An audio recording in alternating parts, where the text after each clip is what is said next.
Missile हल्ले आता सुरू झालेले आहेत आणि जेबल अली पोर्ट भागामध्ये हल्ले होतात। या युद्धजन्य परिस्थितीमध्ये चंद्रपूरचे विद्यार्थी अडकलेत आणि अक्षय तायडे हा विद्यार्थी सुद्धा अडकलाय। त्याचे पालक सध्या चिंतेत आहेत। विद्यार्थ्यांना मायदेशामध्ये परत आणा अशी मागणी विद्यार्थ्यांचे पालक करताना दिसतात। या युद्धजन्य परिस्थितीमध्ये आखातात अनेक खरं तर भारतीय नागरिक अडकलेत। यामध्ये काही पर्यटक आणि काही विद्यार्थी सुद्धा जे शिक्षणासाठी बाहेर गेलेले आहेत।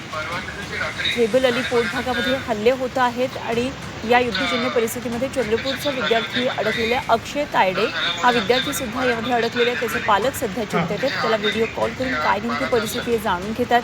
या विद्यार्थ्यांना मायदेशामध्ये लवकर परत आणा अशी मागणी विद्यार्थ्यांचे पालक करतात। दुसऱ्या दिवशी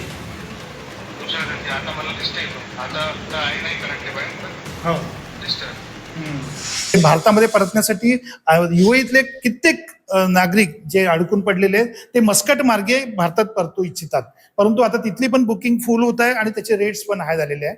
450 ते 500 किलोमीटरचं अंतर आहे दुबई पासून मस्कट पर्यंतचं।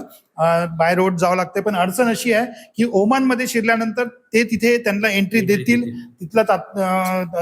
तिथला आकस्मिक व्हिसा ते उपलब्ध करून देतील की नाही याच्याबद्दलची शाश्वती नाही आहे। मग तिथे जाऊन समजा तिथे गेले तरी तिथे अडकण्याची भीती तिथे पुन्हा आणखीन आहे। तर ह्या परिस्थितीमध्ये म्हणून एक भारत सरकारची अशी अपेक्षा आहे की इथला कुठला तरी मार्ग काढून या विद्यार्थ्यांना मायदेशी परत आणलं पाहिजे।